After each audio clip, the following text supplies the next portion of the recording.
Alright guys, Manchester City have just beaten Aston Villa by 3 goals to 1 in a fairly straightforward game for City. I think that's fair to say. 3 goals in the first half, and it was a good first half performance. They got the opening goal through Rodri from the corner, and I'm sort of torn between whether the corner is it's a good move from City. It's good movement from inside the box from Rodri in particular, who heads it in. But I also think you can argue and make the case that Aston Villa still were half asleep a little bit, because you need to follow your man when it's like that. Now, I am aware that Aston Villa today started a defence which wasn't a defence they would have wanted to start at the beginning of the season. I think the idea at the beginning of the season was to have Diego Carlos in the defence and then either Concert or Mings alongside him.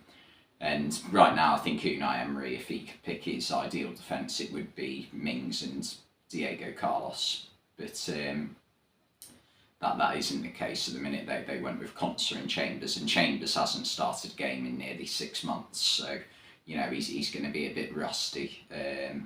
And yeah, you could tell that at times today that the defence wasn't completely there. And yeah, it wasn't great defending at times in this game. The second goal, though, it's not a great ball by De Bruyne. It's a ball into a good area, a small defensive error, and Haaland has just used his pace to blitz it past Emi Martinez. The angle's a bit tight, and it's really good play from Haaland, actually. I want to give him a bit of credit for that, because one thing that a lot of people criticise Haaland for, and that includes myself, is his ability on the ball. Like, he's a superb goal scorer, you can't deny that. I think, 25 goals this season, and brilliant. Poacher. We'll go with poacher. I thought that sounded a bit harsh, but to be honest, that's what he is. And it was a really good setup from him for this goal, and it was a good run from Gundogan as well to get to the back post without any of the Villa defenders noticing him, to make it 2-0.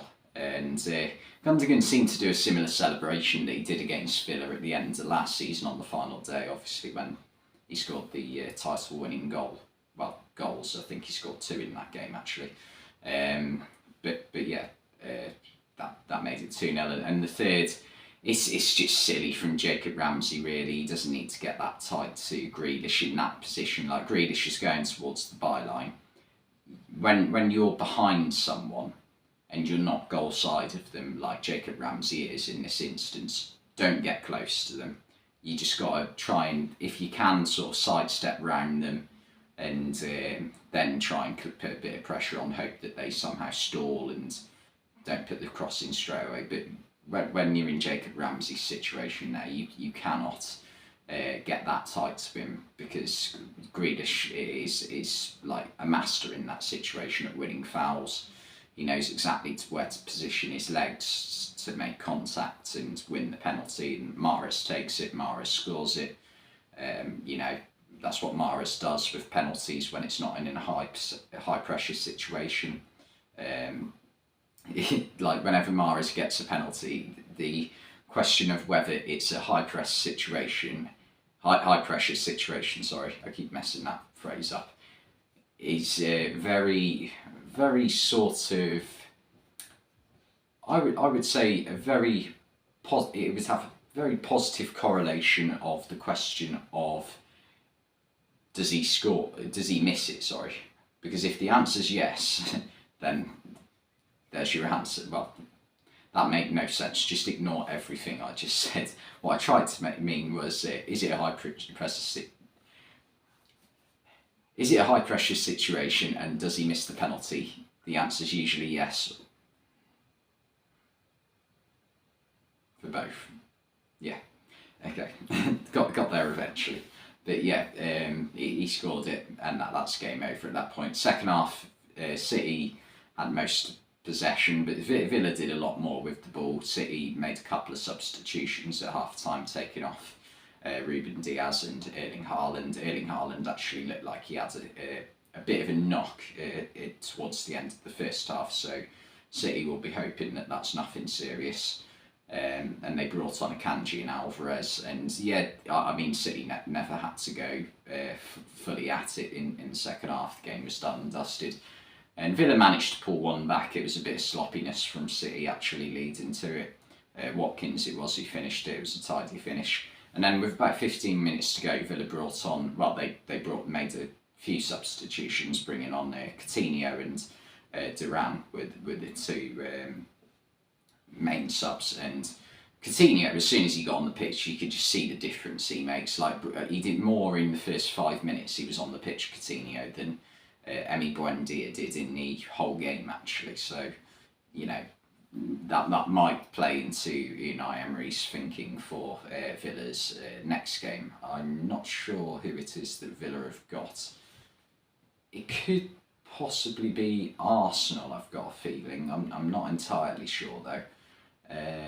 In fact, I think it is Arsenal at home, so, you know, maybe Coutinho might have just played his way into the starting 11 just because of what he did on the pitch. But Duran was really unlucky not to score an absolute screamer in the final minutes of the game.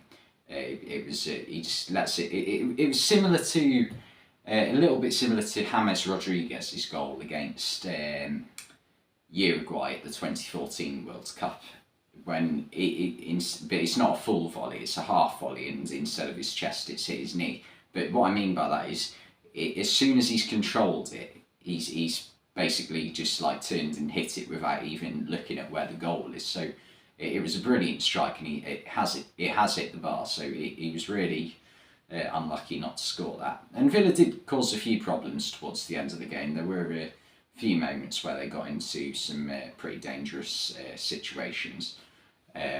But, you know, it was always going to be difficult once they did go 3 goals down. And I think, to be honest, what really killed it for them today was the goal they conceded in the opening 4 minutes from Rodri, to be honest, who had a fantastic game, don't get me wrong. Rodri, I thought, well, he got given man of the match, and I'd give him man of the match as well. He had a very good game. But what this does show is sometimes great midfielders, or good midfielders, however you want to class them, depending on how your sort of relative ranking of greatness is. Sometimes they need good midfielders alongside them, because Rodri last week against Tottenham, he had Rico Lewis alongside him in sitting midfield, and that just didn't work at all. Mainly because Rico Lewis isn't a midfielder, and also because he's 18 years old. Like, if you're 18 years old and you're still relatively new to the first team at a club like Manchester City, you do not want to be playing out of position. So I think Pep Guardiola's not going to make that error again anytime soon, especially not in a big game. He had Bernardo Silva, Gundogan and De Bruyne alongside him today, Rodri, and that just made a huge difference. And yeah, in the end that was enough to win City the game, really. But there is something else I want to talk about. I haven't really had a chance to talk about it yet, but obviously what's happened with Man City in the last week, and I just want to make my point clear on it. Now, I'm a Liverpool fan, don't get me wrong, you know, I'd love to have seen my team win potentially 3 more league titles where we finish second to Manchester City. But I just think that the amount of times that Man City have just had disregarded for the rules that the Premier League or whoever FFP have set, there's got to be some sort of hard punishment. If the Premier League let Manchester City get away with all of this, like give them a slap on the wrist, like UEFA did in 2020 with the Champions League. Initially they were getting a 2-year Champions League ban, and then they pulled out of it and just gave them a reduced fine. If the Premier League do this, then this basically says to me, and I think to everybody else in the world of football, that when it comes to financial fair play or accounting or anything, there are no rules. Just do what you want, because there's over 100 offences currently against Manchester City, and what's the point if a team can just be taken over by, a rich billionaire from the Middle East, and they can basically just do anything they want with the club because money is an unlimited currency for them. What's the point?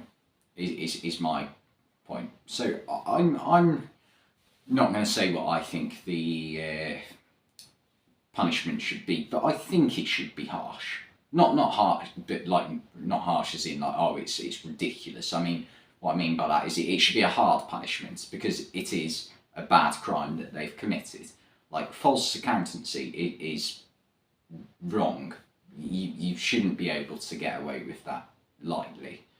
So I think the Premier League or whoever need to come down hard on Man City and put a stop to this, because otherwise we've seen with the Newcastle takeover 18 months ago, Man United and Liverpool are currently both linked to takeovers from the Middle East right now.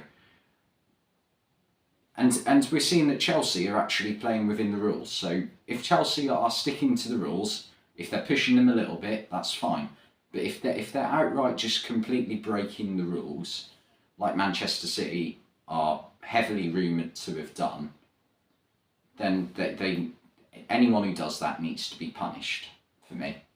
And I know there's this question of should they be stripped of all their titles. I'm conflicted on that personally. I don't know what the answer should be to that, because to me it just seems like, Man City have won six Premier League titles, I think 4 under Guardiola, 1 under Mancini and Pellegrini. If we strip them of those 6 titles, then I don't know what that really answers, to be honest, because I think the players who played for Manchester City, I don't think they were in on their breaking the rules, if that makes sense. So I think that might be a little bit harsh, but then again, you could also argue for players like, I don't know, Steven Gerrard, Luis Suarez, all the Man United players who've played in the teams that would have won the league under Ferguson, Solskjaer, Mourinho, Brendan Rodgers as well, Jurgen Klopp. There's also the Invincibles question, the question over Stoke and Watford winning potential FA Cups in 2011 and 2019. Then you've got League Cups that teams like Sunderland, Tottenham, Chelsea, Arsenal, Liverpool, Aston Villa themselves would have all won. So there is things you've got to weigh up. So I'm conflicted between it. But yeah, I think they need to be punished. Anyway, thanks for watching this video, and I'll see you next time.